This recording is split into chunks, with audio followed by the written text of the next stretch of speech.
أعوذ بالله من الشيطان الرجيم بسم الله الرحمن الرحيم الحمد لله رب العالمين الرحمن الرحيم مالك يوم الدين إياك نعبد وإياك نستعين اهدنا الصراط المستقيم صراط الذين أنعمت عليهم غير المغضوب عليهم ولا الضالين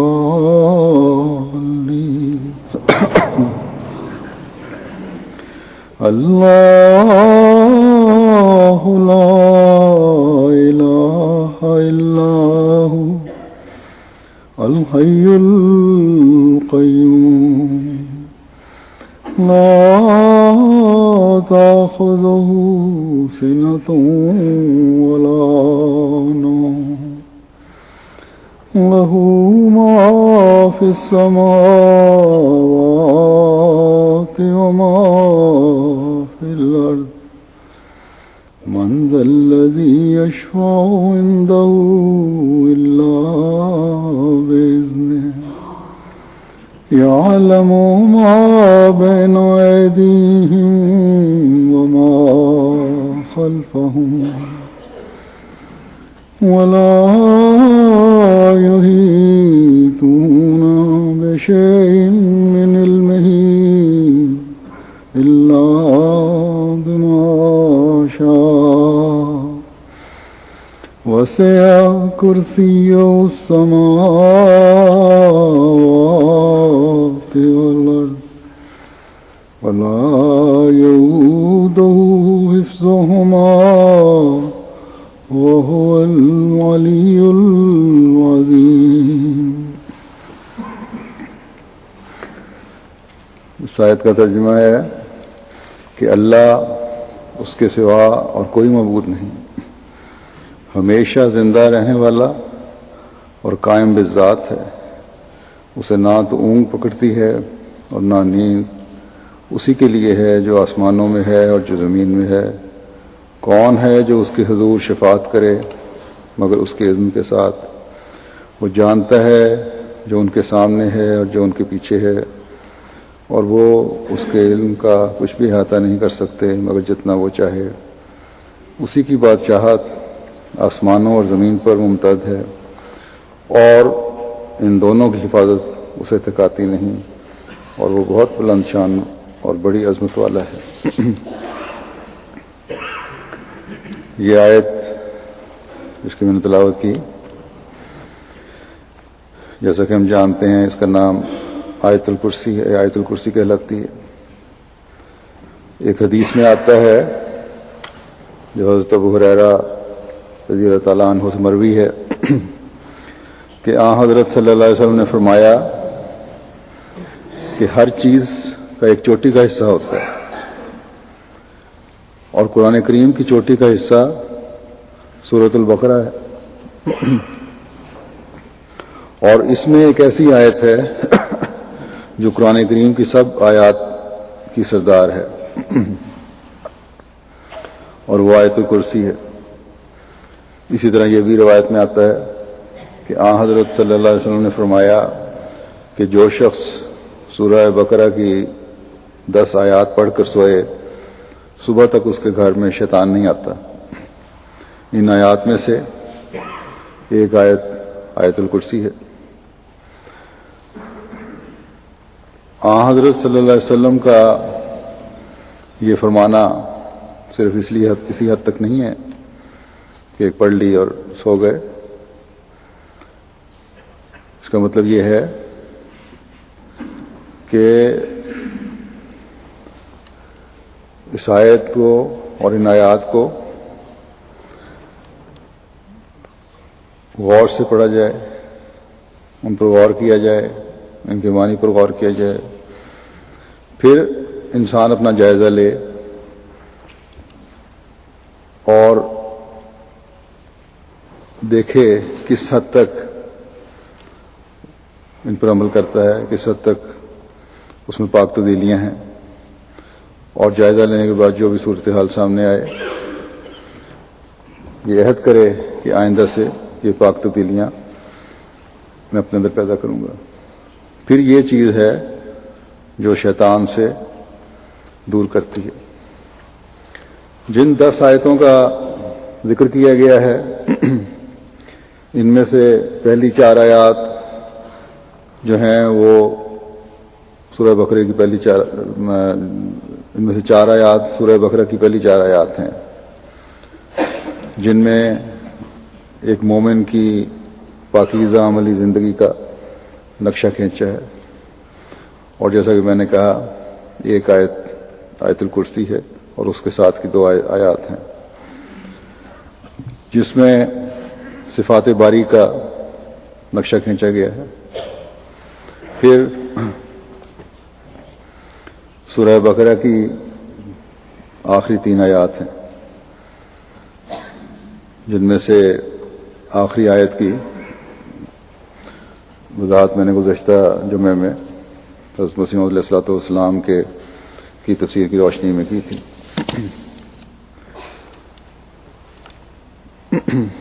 گو اس وقت مضمون تو آیت الکرسی کا ہی بیان ہوگا، لیکن اس سے پہلے سورہ بقرہ کی پہلی 4 آیات میں سے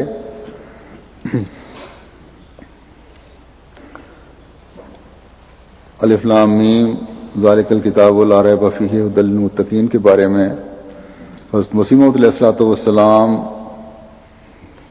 کا جو تفسیر بیان فرمائی ہے اس میں سے ایک اقتباس میں پڑھوں گا، جو اللہ تعالی کے پاک کلام قرآن کریم کی وسعتوں کی طرف، اس کو سمجھنے کی طرف ہماری رہنمائی کرتا ہے، اور جس کو ذہن میں رکھتے ہوئے قرآن کریم کو سمجھنا آسان بھی ہے اور صحیح طرح سمجھ سکتا ہے انسان۔ حضرت مسیح موعود علیہ الصلوۃ والسلام فرماتے ہیں کہ جب تک کسی کتاب کی علل اربع کامل نہ ہوں وہ کامل کتاب نہیں کہلا سکتی۔ علل اربع کا مطلب ہے کہ 4 بنیادی خصوصیات اور وجوہات نہ ہوں جن میں، تو یہ 4 بنیادی خصوصیات کامل ہوں تبھی وہ کتاب کامل کہلا سکتی ہے۔ آپ فرماتے ہیں اس لیے خدا تعالیٰ نے ان آیات میں قرآن شریف کی علل اربع کا ذکر فرمایا ہے، اور وہ 4 ہیں۔ نمبر 1 علت فاعلی، نمبر 2 علت مادی، نمبر 3 علت صوری، اور 4 علت غائی۔ فرمایا کہ ہر 4 کامل درجہ پر ہیں۔ پس الف لام میم علت فاعلی کے کمال کی طرف اشارہ کرتا ہے، جس کے معنی ہیں کہ ان اللہ عالم، یعنی کہ میں جو خدائے عالم الغیب ہوں، میں نے اس کتاب کو اتارا ہے، پس چونکہ خدا اس کتاب کی علت فاعلی ہے اس لیے اس کتاب کا فاعل ہر ایک فاعل سے زبردست اور کامل ہے۔ پس قرآن کریم کے کامل کتاب ہونے کی سند اور غیروں کو چیلنج ابتدا میں ہی ان 3 حروف میں خدا تعالیٰ نے دے دیا۔ اس پر ایمان لانے والوں کو کسی بھی قسم کا خوف اور احساس کمتری نہیں ہونا چاہیے، کسی قسم کے خوف اور احساس کمتری میں مبتلا ہونے کی ضرورت نہیں ہے کہ یہ اس خدا کا کلام ہے جس کے کاموں کی کونا تک بھی انسان نہیں پہنچ سکتا.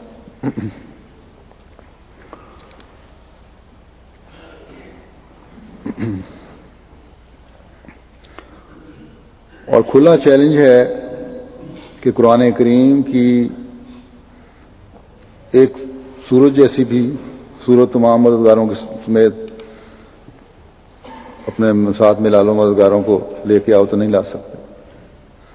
تو بہرحال اس بات کی تفصیل میں تو نہیں جا رہا، مختصر یہ کہ قرآن کریم کامل کتاب اس لیے ہے کہ اس کو اتارنے والا کامل اور سب قدرتوں اور طاقتوں کا مالک اور عالم الغیب خدا ہے.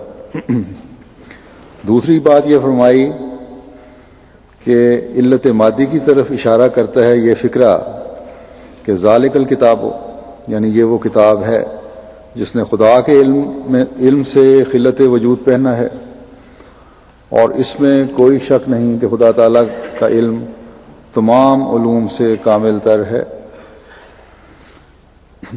بلکہ اللہ تعالیٰ تو فرماتا ہے کہ میرے علم کی وسعتوں کی انتہا نہیں ہے، انسان اس کا احاطہ کر ہی نہیں سکتا. اللہ تعالیٰ نے اپنے کامل اور وسیع علم سے کچھ حصہ اپنے پیارے نبی صلی اللہ علیہ وسلم کے ذریعہ اس کتاب میں ہمیں بتایا. اور پھر تیسری چیز حضرت مسیح موعود علیہ الصلوۃ والسلام نے بیان فرمایا اور علت سوری کے کمال کی طرف اشارہ کرتا ہے یہ فکرہ لا ریب فی، یعنی یہ کتاب ہر ایک غلطی اور شک و شبہ سے پاک ہے. اور اس میں کیا شک ہے کہ جو کتاب خدا تعالیٰ کے علم سے نکلی ہے وہ اپنی صحت اور ہر ایک عیب سے مبرہ ہونے میں بے مثل و بے مانند ہے، اور لا ریب ہونے میں اکمل اور اتم ہے. پھر آپ نے فرمایا کہ اور علت غائی، یعنی اس کی بنیادی وجہ جو ہے علت غائی کے کمال کی طرف اشارہ کرتا ہے یہ فکرہ کہ ہدی للمتقین، کہ یعنی یہ کتاب ہدایت کامل متقین کے لیے ہے، اور جہاں تک انسانی سرشت کے لیے زیادہ سے زیادہ ہدایت ہو سکے وہ اس کتاب کے ذریعے سے ہوتی ہے. ہدایت اور عرفان الہی کے بھی مدارج ہیں. اس قرآن کریم کی تعلیم پر غور اور عمل ہدایت اور عرفان الہی کی نئی سے نئی راہیں کھولتا ہے.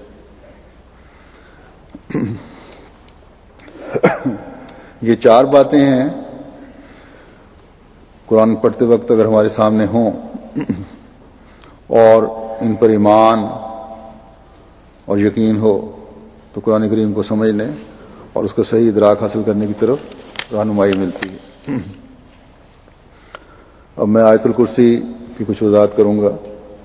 اس آیت میں بھی خدا تعالیٰ کے جامع و صفات اور وسیع تر ہونے کا مضمون ہے. اس آیت کی ابتدا ہی اللہ تعالیٰ کے نام سے ہوتی ہے. اللہ کیا ہے؟ حضرت مسیح موعود علیہ الصلوۃ والسلام فرماتے ہیں کہ اللہ جو خدا تعالیٰ کا ذاتی اسم ہے اور جو تمام جمیع صفات کا مستجمع ہے، فرمایا کہتے ہیں کہ اسم اعظم یہی ہے اور اس میں بڑی بڑی برکات ہیں، لیکن جس کو وہ اللہ یاد ہی نہ ہو وہ اس سے کیا فائدہ اٹھائے گا. بس جب ایک انسان مومن ہونے کا دعویٰ کرتا ہے تو اسے اللہ تعالیٰ کو سب طاقتوں کو سرچشمہ یقین کرنا اور اسے تمام صفات کا اس حد تک احاطہ کیے ہوئے سمجھنے پر ایمان ہونا چاہیے جہاں تک انسان کے فہم و ادراک کی رسائی نہیں ہو سکتی، جو بے کنار ہے. اور جب یہ ایمان ہوگا تو تبھی ہر موقع پر خدا تعالیٰ یاد رہے گا. بہت سی برائیوں میں انسان اس لیے مبتلا ہو جاتا ہے یا اللہ تعالیٰ کے احکامات کے بجا لانے میں حقوق اللہ اور حقوق العباد کی ادائیگی میں سستی اس لیے ہو جاتی ہے کہ اللہ تعالیٰ یاد نہیں رہتا ہر وقت انسان بھول جاتا ہے کہ خدا تعالیٰ کی ہر لمحہ اور ہر آن مجھ پر نظر ہے۔ حضرت مسیح موعود علیہ الصلوۃ والسلام ایک جگہ فرماتے ہیں کہ خدا نے مجھے مخاطب کر کے فرمایا کہ میں اپنی جماعت کو اطلاع دوں کہ جو لوگ ایمان لائے، ایسا ایمان جو اس کے ساتھ دنیا کی ملونی نہیں، اور وہ ایمان نفاق یا بزدلی سے آلودہ نہیں، اور وہ ایمان اطاعت کے کسی درجے سے محروم نہیں، ایسے لوگ خدا کے پسندیدہ لوگ ہیں۔ اور خدا فرماتا ہے کہ وہی ہیں جن کا قدم صدق کا قدم ہے۔ تو یہ کم از کم کوشش ہے جو ہمیں اپنے اللہ پر ایمان لانے اور پھر ترقی کی طرف قدم بڑھانے کے لیے کرنی چاہیے، اس کا بیان حضرت مسیح علیہ الصلوۃ والسلام نے فرمایا ہے۔ اس آیت میں جو اللہ تعالیٰ نے شروع اس طرح کیا کہ اللہ لا الہ الا ہو، یعنی صرف اللہ کو دیکھو کہ وہی تمہارا معبود ہے، اس کے علاوہ اور کوئی معبود نہیں ہے۔ یہ واضح فرما دیا کہ اللہ ہی تمام صفات کا جامع اور تمام قدرتوں کا مالک ہے، اور اس ناطے وہی اس بات کا حقدار ہے کہ اس کی عبادت کی جائے، اور تمام جھوٹے خداؤں سے کنارہ کشی کرتے ہوئے، بچتے ہوئے صرف اسی واحد خدا کے سامنے جھکا جائے۔ تو اگر فرمایا کہ اس واحد خدا کے سامنے جھکو گے تو پھر ہی دنیا و آخرت کے انعامات سے فیض پا سکتے ہو۔ دنیا میں ہر چیز کا بدل مل سکتا ہے، لیکن خدا تعالیٰ کا کوئی بدل نہیں۔ جب اس کا بدل نہیں تو پھر بے وقوفی ہے کہ اسے چھوڑ کر کہیں اور جایا جائے، یا عارضی طور پر ہی اپنی ترجیحات کو بدل دیا جائے۔ ایک دہریہ تو یہ کہہ سکتا ہے کہ میں کیونکہ خدا کو نہیں مانتا اس لیے میں کیوں اس کے در پر حاضر ہو جاؤں، لیکن ایک مسلمان جب یہ دعویٰ کرتا ہے کہ لا الہ الا اللہ اور پھر دنیاوی ذریعوں کو خدا سے زیادہ اہمیت دیتا ہے، تو یہ یقیناً اس کی بدقسمتی ہے۔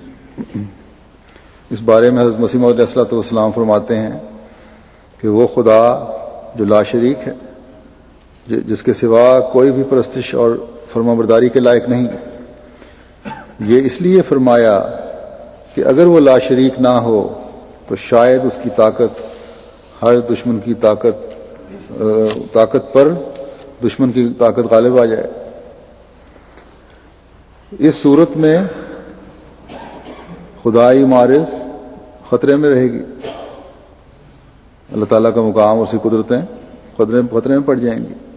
اور یہ جو فرمایا کہ اس کے سوا کوئی پرستش کے لائق نہیں، اس سے یہ مطلب ہے کہ وہ ایسا کامل خدا ہے جس کی صفات اور خوبیاں اور کمالات ایسے اعلیٰ اور بلند ہیں کہ اگر موجودات میں سے بوجہ صفات کاملہ کے ایک خدا انتخاب کرنا چاہیں یا دل میں عمدہ سے عمدہ یا اعلیٰ سے اعلیٰ خدا کی صفات فرض کریں تو وہ سب اعلیٰ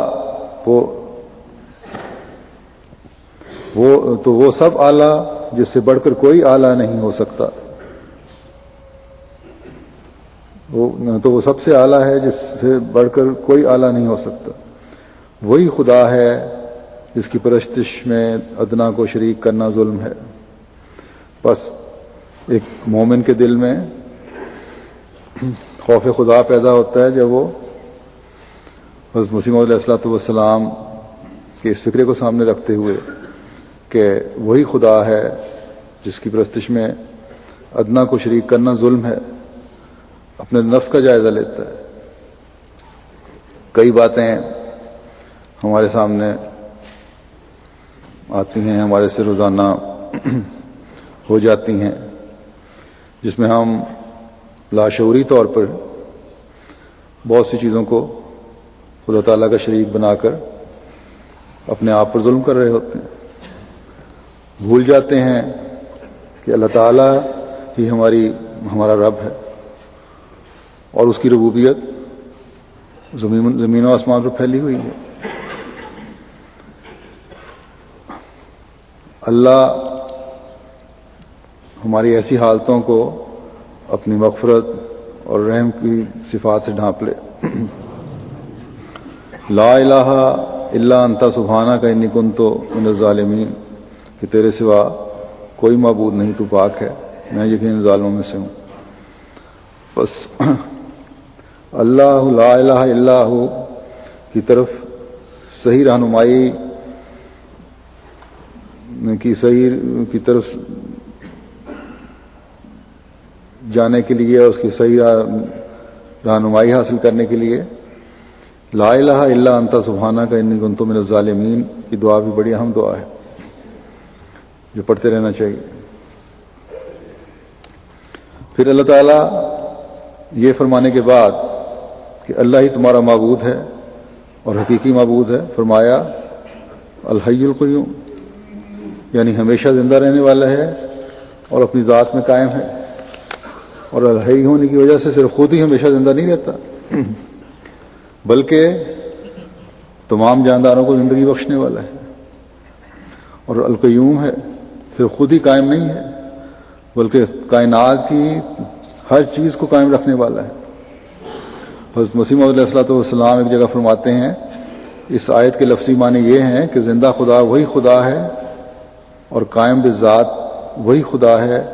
بس جب وہی ایک خود زندہ ہے اور وہی ایک قائم بالذات ہے تو اس سے صاف ظاہر ہے کہ ہر ایک شخص جو اس کے سوا نظر آتا ہے وہ اسی کی زندگی سے زندہ ہے، اور ہر ایک جو زمین یا آسمان میں قائم ہے وہ اسی کی ذات سے قائم ہے۔ بس اپنے زندہ اور قائم ہونے اور زندہ اور قائم رکھنے کا حوالہ دے کر مومنوں کو یہ تسلی دلا دی کہ تم دنیاوی دباؤ اور دنیاوی لالچوں کے زیر اثر کبھی نہ آنا، اور جو وعدے میں نے مومنوں سے کیے ہیں ان پر پوری طرح یقین رکھنا۔ تمہاری نسلوں کی زندگی اور بقا بھی میرے ساتھ جڑے رہنے سے وابستہ ہے، اور جماعتی زندگی اور بقا بھی میرے ساتھ جڑے رہنے سے وابستہ ہے۔ حالات کی وجہ سے دنیاوی ذرائع پر انحصار کرنے کا سوچنے نہ لگ جانا۔ میری عبادت کرتے رہو، میری طرف جھکے رہو، تو اسی میں تمہاری زندگی ہے اور اسی میں تمہاری بقا ہے۔ ایک دوسری جگہ خدا تعالیٰ فرماتا ہے کہ وَتَوَكَّلْ عَلَى الْحَيِّ الَّذِي لَا يَمُوتُ وَسَبِّحْ بِحَمْدِهِ، اور تو اس پر توکل رکھ جو زندہ ہے اور سب کو زندہ رکھتا ہے، کبھی نہیں مرتا، اور اس کی تعریف کے ساتھ اس کی تسبیح کر۔ بس ایک مومن حالات کی وجہ سے اللہ تعالیٰ کی ذات یا کسی صفت کے بارے میں شک میں نہیں پڑتا، بلکہ مشکلات اسے حی و قیوم اور قادر اور مجیب خدا کے سامنے اور زیادہ جھکنے والا بناتے ہیں۔ پھر خدا تعالیٰ نے لا تاخذہ سنۃ ولا نوم کہہ کر یہ بھی واضح فرما دیا کہ کبھی کسی مومن کے دل میں یہ خیال نہیں آنا چاہیے کہ اللہ تعالیٰ زندہ رکھنے اور قائم رکھنے سے نیند یا اونگ کی حالت میں غافل ہو سکتا ہے۔ یاد رکھو کہ اللہ تعالیٰ کی صفات نامحدود ہیں، نہ ہی اسے کسی قسم کی کمزوری ان صفات سے عدم توجہی کی طرف لے جاتی ہے۔ اس کو کسی آرام کی ضرورت نہیں۔ اس کی استعدادیں انسانی استعدادوں کی طرح نہیں ہیں جنہیں ایک وقت میں آرام اور نیند کی ضرورت ہوتی ہے، بلکہ وہ تو تمام قدرتوں کا مالک خدا ہے، اس لیے نہ ہی اسے نیند کی ضرورت ہے، نہ ہی تھکاوٹ کی وجہ سے اسے اونگ آتی ہے۔ اس لیے سوال ہی نہیں کہ وہ اپنے بندوں کی زندگی اور بقا سے کبھی غافل ہو۔ ہاں، قانون قدرت کے تحت اور اس کی دوسری صفات کے تحت وہ اپنے بندوں کو امتحانوں اور آزمائشوں میں ڈالتا ہے، لیکن یہ بھی اس کا اعلان ہے کہ حقیقی زندگی اس کے بندوں کی ہے۔ اس کے راستے میں مرنے والے بھی ہمیشہ زندہ رہتے ہیں۔ اور جب یہ اس نے اعلان فرمایا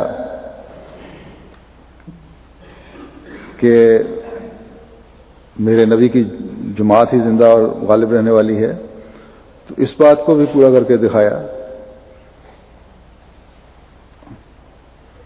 کہ وہ زندہ رہتی ہے اور غالب رہتی ہے۔ پھر فرمایا لہو ما فی السماوات و ما فی الارض، اسی کا ہے جو آسمانوں میں ہے اور جو زمین میں ہے۔ اس بات پر بھی کسی کو شبہ اور شک نہیں ہونا چاہیے کہ اگر اللہ تعالیٰ نے کہا تو یہی ہے کہ میں اور میرے رسول غالب آئیں گے، لیکن یہ کس طرح ہوگا؟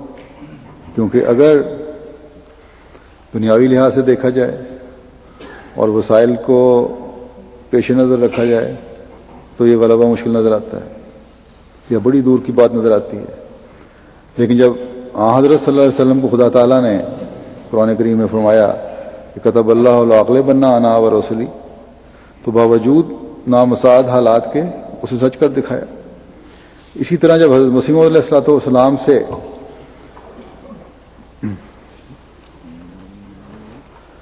وعدہ فرمایا ہے تو اب بھی سچ کر دکھائے گا اور دکھا بھی رہا ہے اللہ تعالیٰ کے اپنے فضل سے۔ وہ انسان سوچتا ہے کہ کس طرح اور کیوں کر بظاہر اسباب اور حالات کو سامنے رکھتے ہوئے غلبہ ہوگا یا ہوگا بھی تو بہت دور کی بات ہے، اور مکمل کامیابی بہت دور کی چیز نظر آتی ہے۔ لیکن اللہ تعالیٰ یہاں فرماتا ہے کہ زمین و آسمان میں جو کچھ ہے وہ خدا تعالیٰ کے تصرف اور قبضے میں ہے۔ یہ زمین اور آسمان بغیر مالک کے نہیں ہے۔ دنیا میں رہنے والی ساری مخلوق اسی کے قبضہ قدرت میں ہے، اور وہ لامحدود اور وسیع تر طاقتوں کا مالک ہے، اور وہ ہمیشہ دنیا پر نظر رکھے ہوئے ہے۔ زندگی اور موت، فنا اور بقا اسی کے ہاتھ میں ہے۔ زمین کے تمام خزانے، ظاہری اور مخفی خزانے اسی کے قبضہ قدرت میں ہیں۔ بس جب اس طاقت نے یہ فیصلہ کر لیا ہے کہ میرے رسول کی جماعت غالب آئے گی، تو دنیا کی کوئی طاقت اس فیصلے پر اثر انداز نہیں ہو سکتی، چاہے وہ بڑی طاقتیں ہوں یا دنیاوی حکومتیں ہوں یا نام نہاد دین کے علمبردار ہوں۔ خدا تعالیٰ کے فیصلے نے یقیناً اور لازماً لاگو ہونا ہے، لیکن مومنوں کو شروع میں ہی یہ وعدہ کر دیا کہ یہ غلبہ اور یہ دائمی زندگی اور بقا یقیناً ان لوگوں کو ملے گی جو تمام صفات کے جامع خدا پر یقین رکھتے ہوں اور اس کی عبادت کرنے والے ہوں۔ بس یہ ذمہ داری ہے آج ہر ایک احمدی کی، جسے سمجھنا ہر ایک احمدی کے لیے انتہائی ضروری ہے۔ پھر فرمایا کہ من ذا الذی یشفع عندہ الا بإذنہ، کون ہے جو اس کے حضور سفارش کرے مگر اس کے اذن کے ساتھ۔ بس اللہ تعالیٰ کے حضور کسی کی سفارش کام نہیں آئے گی مگر صرف اس کی جسے اللہ تعالیٰ نے اختیار دیا یا اذن دے گا۔ اور حدیث میں آتا ہے کہ حضرت صلی اللہ علیہ وسلم کو اللہ تعالیٰ کا اذن ہوگا تو آپ سفارش کریں گے۔ تو آپ صلی اللہ علیہ وسلم کے شفیع ہونے سے کیا مراد ہے، اس بارے میں مختلف حوالوں سے حضرت مسیح موعود علیہ السلام نے وضاحت فرمائی ہے۔ ایک جگہ فرماتے ہیں کہ ہاں سچا شفیع اور کامل شفیع حضرت صلی اللہ علیہ وسلم ہیں، جنہوں نے قوم کو بت پرستی اور ہر قسم کے فسق و فجور کی گندگیوں اور ناپاکیوں سے نکال کر اعلیٰ درجے کی قوم بنا دیا۔ بس جب حدیث سے یہ پتہ چلتا ہے کہ اللہ تعالیٰ کے اذن سے آپ صلی اللہ علیہ وسلم شفاعت فرمائیں گے تو اس وقت ان لوگوں کی شفاعت ہوگی جو شرک سے پاک ہوں گے، ایک خدا کی عبادت کرنے والے ہوں گے، فسق و فجور سے بچنے کی کوشش کرنے والے ہوں گے، اور اگر چھوٹی چھوٹی کمزوریوں سے سرزد ہو بھی جاتی ہیں تو پھر اللہ تعالیٰ بھی آپ کی شفاعت سے صرف نظر فرمائے گا۔ اس بات کو مزید کھول کر ایک جگہ حضرت مسیح علیہ السلام نے یوں فرمایا ہے کہ یہ ہرگز نہیں سمجھنا چاہیے کہ شفاعت کوئی چیز نہیں، ہمارا ایمان ہے کہ شفاعت حق ہے، اور اس پر یہ نص صریح وصلی علیہم ان صلاتک سکن لہم، یہ شفاعت کا فلسفہ ہے، یعنی جو گناہوں میں نفسانیت کا جوش ہے وہ ٹھنڈا پڑ جائے۔ شفاعت کا نتیجہ یہ بتایا ہے کہ گناہ کی زندگی گناہ کی زندگی پر ایک موت وارد ہو جاتی ہے، اور نفسانی جوشوں اور جذبات میں ایک برودت آ جاتی ہے جس سے گناہوں کا صدور بند ہو کر ان کے بالمقابل نیکیاں شروع ہو جاتی ہیں۔ یعنی نفسانی جوشوں میں اور جذبات میں کمی آ جاتی ہے، ان میں ٹھنڈ پڑ جاتی ہے، جس سے گناہوں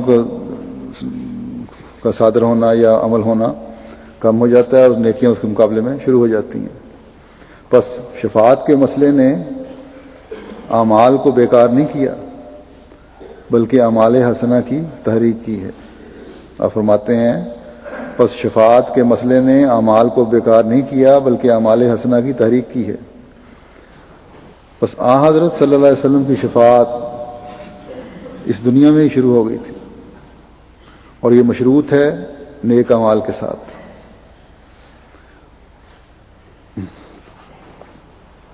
نہ کہ اس کا مقابلہ کیا جا سکتا ہے کسی کفارے سے۔ کفارہ کے فلسفے میں گناہوں میں دلیری پیدا ہوتی ہے، اور شفاعت کے فلسفے میں نیک اعمال کی طرف اور خدا کو ماننے اور اس کے احکامات پر عمل کرنے کی طرف توجہ پیدا ہوتی ہے۔ اور اس زمانے میں اس دعا کے ذریعے سے شفاعت کا اذن اللہ تعالیٰ نے حضرت صلی اللہ علیہ وسلم کے عاشق صادق کو عطا فرمایا۔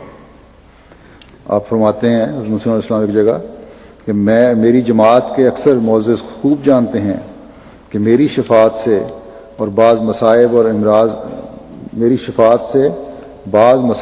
اور امراض کے مبتلا اپنے دکھوں سے رہائی پا گئے ہیں۔ لیکن اس شفاعت کے بیان کے ساتھ ہی اللہ تعالیٰ نے یہ بھی فرما دیا کہ خدا تعالیٰ جانتا ہے کہ اصل حقیقت کیا ہے۔ یعلم ما بین ایدیہم وما خلفہم، وہ جانتا ہے جو ان کے سامنے ہے اور جو ان کے پیچھے۔ بس ہمارا خدا عالم الغیب ہے، اس لیے اسے ایسے لوگ جو کھلے گناہوں میں پڑے ہوئے ہیں ان کے بارے میں تو نہ یہاں شفاعت کا اذن ہوتا ہے نہ اگلے جہان میں ہوگا. یہی قرآن کریم سے پتہ چلتا ہے. پھر اللہ تعالیٰ اپنے علم کی وسعتوں کی طرف توجہ دلاتے ہوئے فرماتا ہے کہ وَلَا يُحِيطُونَ بِشَيْءٍ مِّنْ عِلْمِهِ إِلَّا بِمَا شَاءَ. اس میں واضح طور پر اللہ تعالیٰ نے فرمایا کہ میرے علم کا احاطہ کوئی نہیں کر سکتا، حتیٰ کہ حضرت صلی اللہ علیہ وسلم نے بھی جو خدا تعالیٰ کے محبوب ترین ہیں، اور آپ کے بارے میں مومنوں کو حکم ہے کہ اگر تم خدا تعالیٰ کی محبت چاہتے ہو تو اس میرے محبوب صلی اللہ علیہ وسلم کی پیروی کرو، جن کو تمام علموں سے اللہ تعالیٰ نے بھر دیا تھا. اس وقت آئندہ زمانوں کی بھی خبریں جو قرآن کریم نے دیں وہ آپ کے ذریعے سے آئیں، اور ان کا ادراک بھی حضرت صلی اللہ علیہ وسلم کو عطا فرمایا. بعض باتیں ایسی ہیں جو اس زمانے میں صحابہ سمجھ نہیں سکتے تھے، لیکن حضرت صلی اللہ علیہ وسلم ان کا بھی ادراک رکھتے تھے. لیکن فرمایا، اللہ تعالیٰ فرماتا ہے کہ یہ مکمل علم نہیں ہے، بلکہ میرے علم کی وسعتوں کو کوئی بھی نہیں پہنچ سکتا.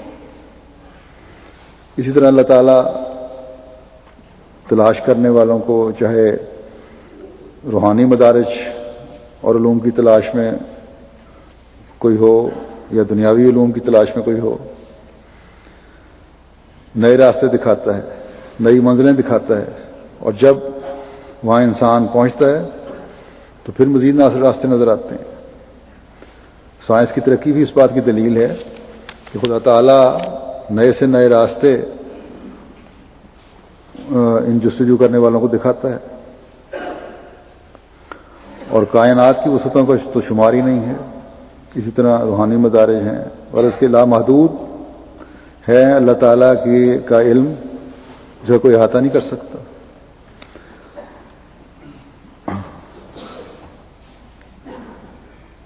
اور نہ صرف خدا تعالیٰ کی ہستی کا احاطہ نہیں ہو سکتا، بلکہ اس کائنات کی پیدائش کا بھی احاطہ نہیں کیا جا سکتا. خدا ہی ہے جب چاہتا ہے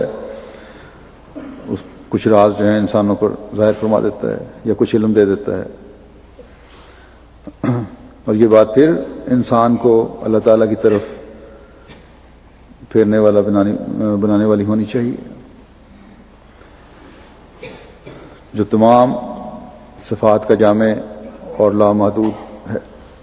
پھر فرمایا وسع کرسیہ السماوات والارض، کیونکہ اس کی بادشاہت زمین پر پھیلی ہوئی ہے اور آسمان پر پھیلی ہوئی ہے. وہ تمام کائنات کی اور جتنی بھی کائناتیں ہیں ان میں موجود ہر چیز کو زندگی دینے والا اور قائم رکھنے والا ہے. تمہارا علم محدود ہے، وہی تمہیں علم دیتا ہے. جس حد تک استعدادوں نے ترقی کی ہے یا کوشش کی ہے اس حد تک علم دیتا ہے، لیکن یہ علم بھی صرف اس حد تک ہے جس حد تک خدا تعالیٰ چاہتا ہے. اس لیے وہی اس بات کا حقدار ہے کہ اس کے آگے جھکو اور تمام باطل معبودوں کو چھوڑ دو. اسی کی حکومت زمین و آسمان تک پھیلی ہوئی ہے.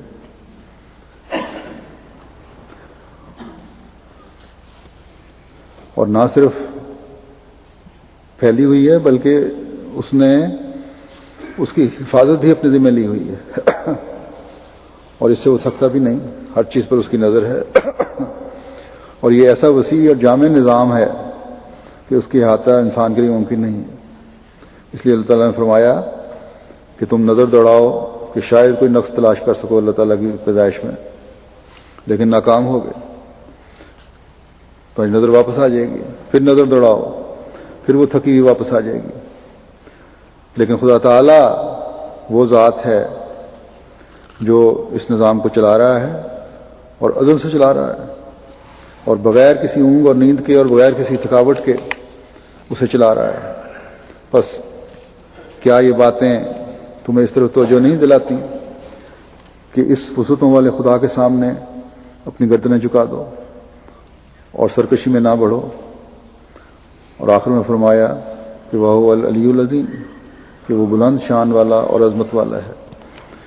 اس سارے نظام کو چلانے کے لیے اسے کسی مددگار کی ضرورت نہیں ہے۔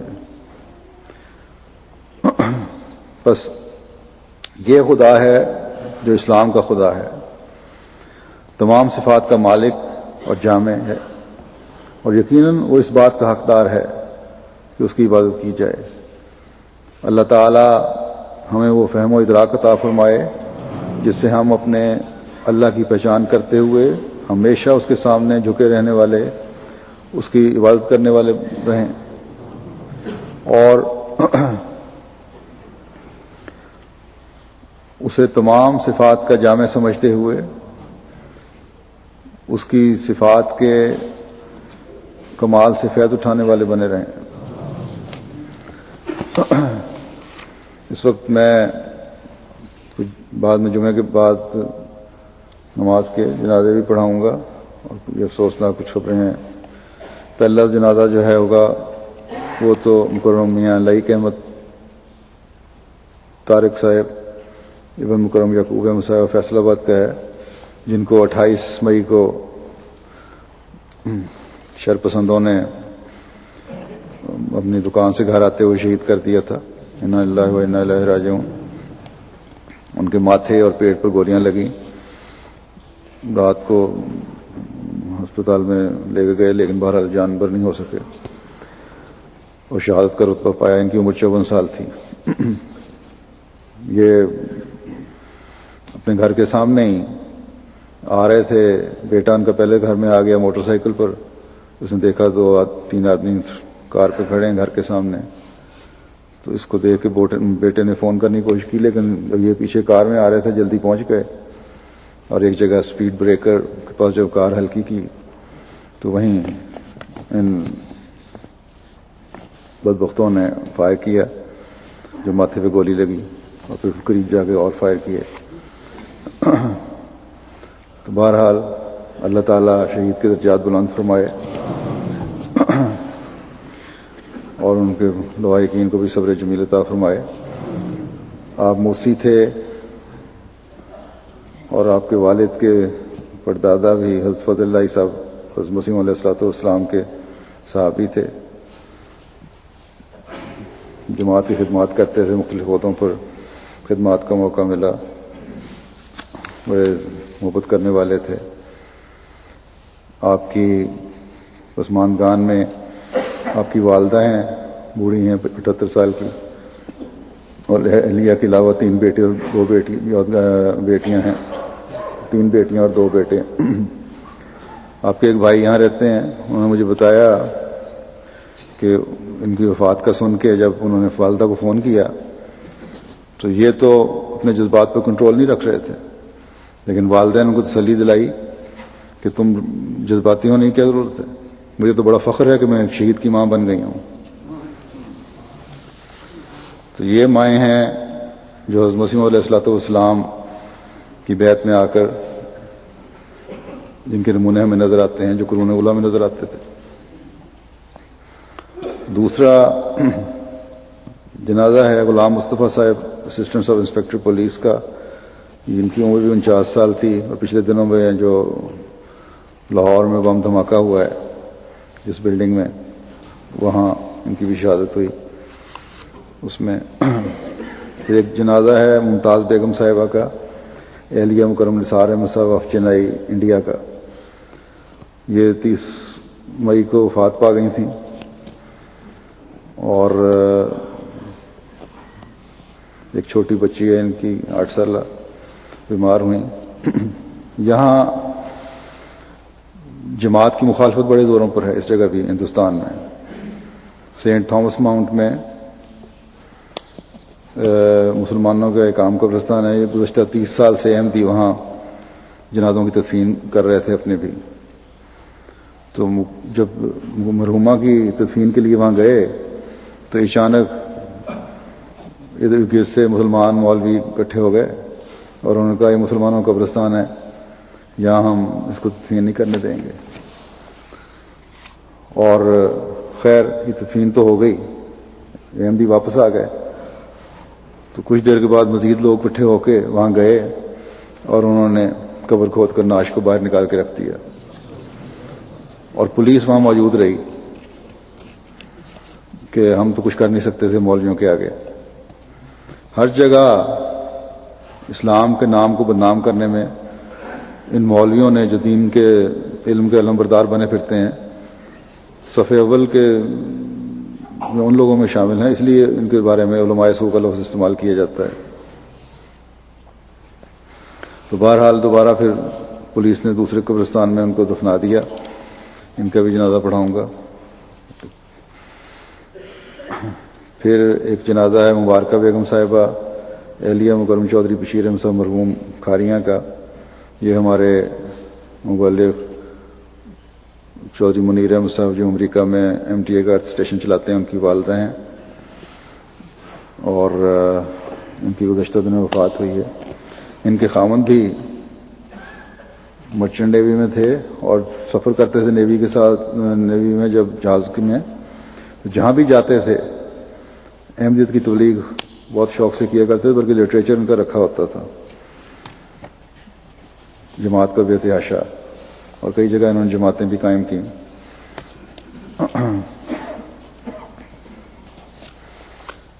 یہ ان کی اہلیت تھی۔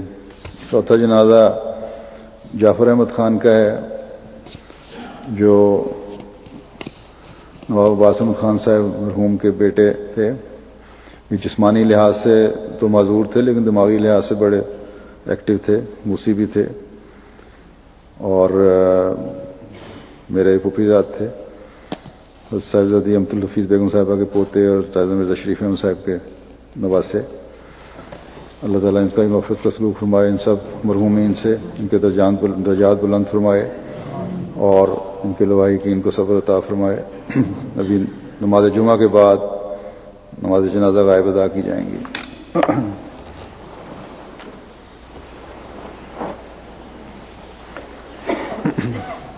الحمد للہ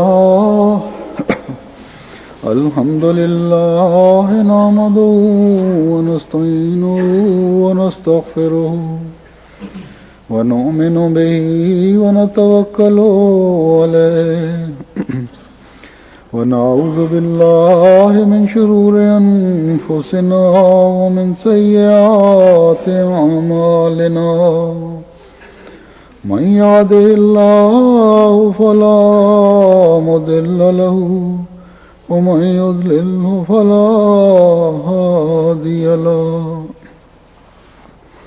ونشهد أن لا إله إلا الله ونشهد أن محمدا عبده ورسوله عباد الله رحمكم الله إن الله يأمر بالعدل والإحسان وإيتاء ذي القربى وينهى عن الفحشاء والمنكر والبغي يعظكم لعلكم تذكرون اذكروا الله يذكركم وادعوه يستجب لكم ولذكر الله أكبر